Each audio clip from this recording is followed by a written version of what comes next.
2027ની અંદર ગુજરાતની અંદર રાજકારણની અંદર સૌથી મોટો ધડાકો થવા જઈ રહ્યો છે। શું ભાજપના પત્તા કપાવા જઈ રહ્યા છે? શું ભાજપનું સુપડા સાફ થવા જઈ રહ્યું છે? જી આ મિત્રો, વાત કીધો તમને બધા લોકોને વિડીયોની અંદર માહિતી બતાવવા જઈ રહ્યો છું।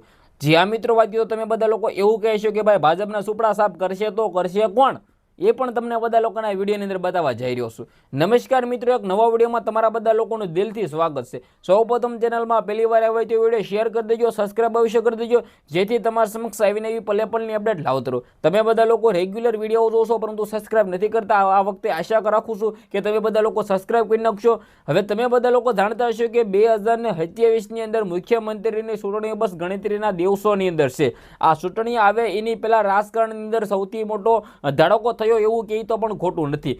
જે આ મિત્રો, વાત કીધો તમે બધા લોકો જાણતા હશો અને હું પણ જાણું છું કે હાલ ગુજરાતની અંદર કઈ સરકાર છે, સાહેબ ભાજપની સરકાર છે। 2027ની અંદર ગુજરાતની અંદર મુખ્યમંત્રીની ચૂંટણી આવી રહી છે। આ ચૂંટણી આવે એની પહેલા તમને બધા લોકોનું જે જાણકારી બતાવવા જઈ રહ્યો છે ને, વિડીયો થોડો ઘણો લાંબો થવાનો છે પરંતુ બધી જ જાણકારી આ વિડીયોમાં તમને બધા લોકોને જોવા મળી જવાની છે।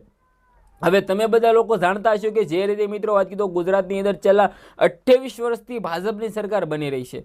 છેલ્લા 28 વર્ષથી ગુજરાતની અંદર ભાજપ સહી શાસન કરી રહ્યું છે। એટલે કે મિત્રો, કોઈ પણ પાર્ટીનું મિત્રો, વાત કીધો પગલું પણ દેખાયું નથી ગુજરાતની અંદર, કારણ કે છેલ્લા 28 વર્ષથી ગુજરાતની અંદર મિત્રો એક જ પાર્ટીનું રાજ ચાલે છે, એ છે ભાજપ।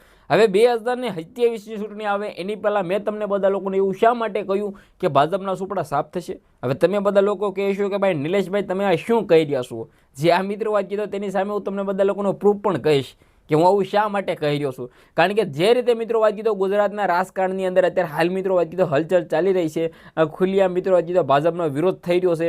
જે રીતે મિત્રો, વાત કીધો અત્યારે લઠ્ઠાકાંડને લઈને હર્ષભાઈ સંઘવીના મિત્રો, વાત કીધો પોસ્ટરો સળગાવી દેવામાં આવી રહ્યા છે, સળગાવવામાં આવી રહ્યા છે ખુલ્લેઆમ।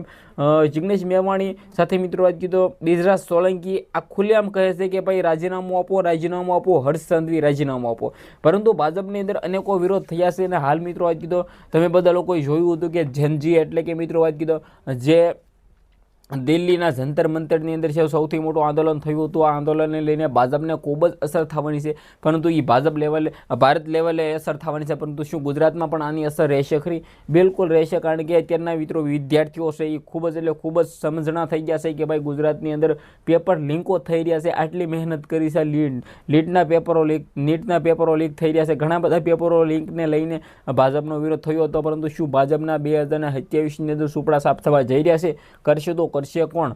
ભાજપની અંદર મને લાગે છે 2027ની અંદર ગુજરાતમાંથી કોણ બનશે મુખ્યમંત્રી, એ પણ ભાજપની પાર્ટીમાંથી કોણ બનશે એ પણ કહેવાનું છું। જો આમ આદમી પાર્ટી ગુજરાતની અંદર સરકાર બનાવે તો આમ આદમી પાર્ટીમાં કોણ ગુજરાતના મુખ્યમંત્રી એ પણ તમને બધા લોકોને કહેવાનું છું। કોંગ્રેસ જીતે તો કોંગ્રેસમાંથી કોણ ગુજરાતના મુખ્યમંત્રી બને અથવા બનવા જોઈએ એ પણ મિત્રો, તો લોકો વધારે કોને કહે છે કે આ મુખ્યમંત્રી બનવા જોઈએ એ પણ તમને બધા લોકોને કહેશે।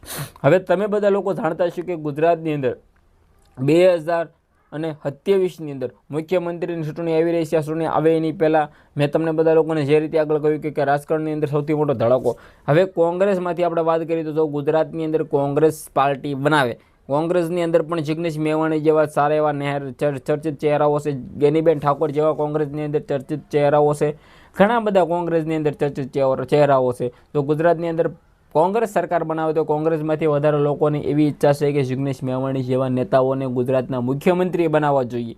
ગેનીબેન ઠાકોરને લઈને પણ બનાસની બેન એટલે કે ગેનીબેનને લઈને પણ ઘણા બધા લોકો કહી રહ્યા છે કે તેમને પણ ગુજરાતના મુખ્યમંત્રી બનાવવા જોઈએ। સાથે મિત્રો, વાત કીધો 2027ની અંદર ગુજરાતમાં જો આમ આદમી પાર્ટી સરકાર બનાવે, જે આ મિત્રો, વાત કીધો ચૈતરભાઈ વસાવા, ગોપાલ ઇટાલિયા, બિજરાજ સોલંકી, પ્રવીણ રામ, ઈશુદાન ગઢવી જેવા ચર્ચિત ચહેરાઓ છે। હું તમને બધા લોકોને આગળ શા માટે કહ્યું કે ભાઈ ભાજપના સુપડા સાફ થઈ શકે છે કે આમ આદમી પાર્ટીનું વધારે જોર દેખાઈ રહ્યું છે। ચૈતર વસાવા, ગોપાલ ઇટાલિયા, પ્રવીણ રામ, બિજરાજ સોલંકી, ઈશુદાન ગઢવી ખૂબ જ સારા એવા ચર્ચિત ચહેરાઓ છે, જેમની અંદર 2 સીટ તો પાકી માની લેવાની। ગોપાલ ઇટાલિયા સામે પણ કોઈ ભાજપ જીતશે નહીં, ચૈત્ર વસાવા પણ સામે કોઈ ભાજપ જીતશે નહીં, ટકશે પણ નહીં ચૈત્ર વસાવા સામે, કારણ કે આદિવાસી વિસ્તારની અંદર ચૈત્ર વસાવાની જે લોકચાહના છે ને, ચૈત્ર વસાવાનો જે સપોર્ટ છે ને, ચૈત્ર વસાવા માટે જે આદિવાસી સમાજના લોકો મહેનત કરી રહ્યા છે ને, ચૈત્ર વસાવા પણ જેલની અંદર બનશે, છતાં આદિવાસી સમાજ માટે હંમેશા બોલતા આવ્યા છે, હંમેશા લડતા આવ્યા છે। આદિવાસી સમાજની અંદર ચૈત્ર વસાવાનું જે નામ છે ને, મને લાગે છે 2027ની અંદર ડંકો વાગશે, ડંકો। જે આ મિત્રો હતી તો ભલે અત્યારે ચૈત્ર વસાવા જેલની અંદર બંધ રહ્યા, ભલે અત્યારે મિત્રો ચૈત્ર વસાવાની ચર્ચાઓ થઈ ન રહી હોય, પરંતુ ચૈત્રભાઈ વસાવાની ચર્ચાઓ તો અત્યારે જ વધારે છે. ચૈત્ર વસાવા ભલે જેલની અંદર બંધ છે, છતાં ચૈત્ર વસાવાની ચર્ચાઓ અત્યારે ગુજરાતમાં વધારે ચાલી રહી છે. હવે મારું કહેવાનો મતલબ એ છે કે ગુજરાતની અંદર રાજકારણની અંદર સૌથી મોટો ધડાકો એ માટે આવી શકે કારણ કે આમ આદમી પાર્ટીની અંદર ખૂબ જ ચર્ચિત ચહેરાઓ છે. આમ આદમી પાર્ટીની અંદર ખૂબ જ સારા એવા નામ છે કે જે સરકાર બનાવી શકે છે, અવશ્ય બનાવી શકે છે, કારણ કે ગુજરાતના રાજકારણની અંદર તમે બધા લોકો જાણતા છો કે કંઈ પણ થઈ શકે છે. પરંતુ જો ભાજપ સરકાર બનાવે, જે આ મિત્રો વાત કીધો ગુજરાતમાં ભાજપ સરકાર બનાવે તો કોણ મુખ્યમંત્રી બની શકે એ પણ તમને બધા લોકોને કહું. ભાજપ ગુજરાતમાં સરકાર બનાવે તો હર્ષભાઈ સંઘવી, જે આ મિત્રો વાત કીધો ગુજરાતની અંદર જો ભાજપ સરકાર બનાવતો હર્ષભાઈ સંઘવી ગુજરાતના મુખ્યમંત્રી છે, ગુજરાતના ગૃહમંત્રી છે અને ભવિષ્યના મુખ્યમંત્રી છે. એટલે કે 2027ની અંદર ગુજરાતની અંદર સૌથી વધારે મને લાગે છે કે મુખ્યમંત્રી જો બનશે તો તે બની શકે છે ગુજરાતની અંદર હર્ષભાઈ સંઘવી. જે આ મિત્રો વાત કીધો અત્યારે ગુજરાતના ગૃહમંત્રી છે, યુવા નેતા છે, ગુજરાતની અંદર સારું એવું નામ છે, સારું એવું કામ કરી રહ્યા છે. અત્યારે અમેરિકાની અંદર સારું એવું મિત્રો નામ અથવા મિત્રો કે અમેરિકાની અંદર છે, ગુજરાતના મુખ્યમંત્રી પણ છે. પરંતુ દિલ્હી ખાતે પણ મેં જોયા કે હર્ષભાઈ સંઘવી સાથે મિત્રો જે ઓલિમ્પિકને લઈને 2036ની અંદર અમદાવાદની અંદર જે મિત્રો ઓલિમ્પિક થવા જઈ રહ્યું છે એની પણ ખૂબ જ સારી એવી પ્લાનિંગ થઈ રહી છે. એટલે કે મિત્રો વાત કીધો હર્ષભાઈ સંઘવી સ્પોર્ટ લેવલે પણ ખૂબ જ મહેનત કરી રહ્યા છે અને ગુજરાતની અંદર મિત્રો ગૃહમંત્રી છે, સારું એવું કામ કરી રહ્યા છે. પરંતુ હાલ મિત્રો વાત કીધો મારા દ્રષ્ટિ મુજબ, મારા મંતવ્ય પ્રમાણે ગુજરાતના મુખ્યમંત્રી બને તો આમ આદમી પાર્ટી જો ગુજરાતમાં સરકાર બનાવે, પહેલાં તો તેને સરકાર બનાવવી પડે. જો સરકાર બનાવે તો જ ગુજરાતના મુખ્યમંત્રી બને. પરંતુ સરકાર બનાવવા માટે જો ચૈત્ર વસાવા જેવા નેતાઓને અત્યારે બહાર હોવાની જરૂર છે. ચૈત્ર વસાવા જેલની અંદર બનશે, ઈશુદાન ગઢવી જેવા નેતાઓ અત્યારે ખુલ્લેઆમ લડવા જોઈએ. પોતે પત્રકાર હતા પરંતુ નેતાની અંદર આવીને ખૂબ જ સારું એવું કામ કરી રહ્યા છે. ગોપાલ ઇટાલિયા વિસાવદરના એમએલએ, મને નથી લાગતું કે ગોપાલ ઇટાલિયા સામે કોઈ પણ હારે, કારણ કે ગઈ ચૂંટણીની અંદર ગોપાલ ઇટાલિયા સામે કિરીટ પટેલ હતા ભાજપમાંથી અને મિત્રો તેને ભાજપમાં સપોર્ટ કરવા માટે ગુજરાતના બધા જ ભાજપના નેતાઓ આવી ગયા હતા. પરંતુ ચૈતરભાઈ વસાવા જે ગોપાલ ઇટાલિયા બાજુ હતા, પરંતુ 60,000ના લીડથી મિત્રો જીત્યા છે ગોપાલ ઇટાલિયા અને ખૂબ જ સારું એવું વિસાવદરની મિત્રો નામ બનાવ્યું છે. જનતાએ તેને સપોર્ટ કર્યો છે, પ્રેમ કર્યો છે. પરંતુ મને લાગે છે કે 2027ની અંદર પણ આવો સપોર્ટ હોવો જોઈએ, આટલી મહેનત હોવી જોઈએ. આઈ થિંક તમે બધા લોકો અત્યાર સુધી વિડીયો જોતા હોય તો ભાઈઓ એક લાઇક પણ કરી દેજો, કારણ કે તમારો ભાઈ લગાતાર 8 મિનિટ લગી બોલવું કોઈ પણ સ્ક્રિપ્ટ વગર એ પણ મિત્રો વાત કીધો તમારા સમક્ષ, એ મિત્રો વાત કીધો ખૂબ જ અઘરી વાત કહેવાય.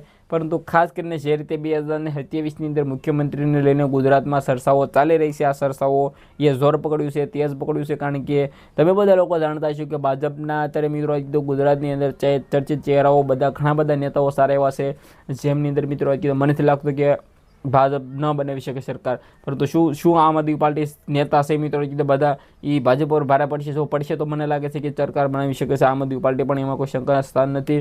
ગુજરાતની અંદર મિત્રો કીધું આપણે વાત કરીએ તો 60% મિત્રો ભાજપનું બળ છે. સાથે મિત્રો કીધું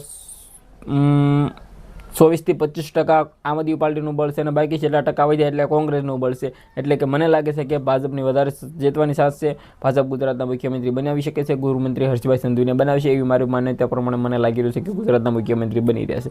વિડીયો શેર કરો, ફોલો કરો, સબસ્ક્રાઈબ કરો. આજના વિડીયોમાં આટલી જ માહિતી. આપણે એક નવા વિડીયો મળી.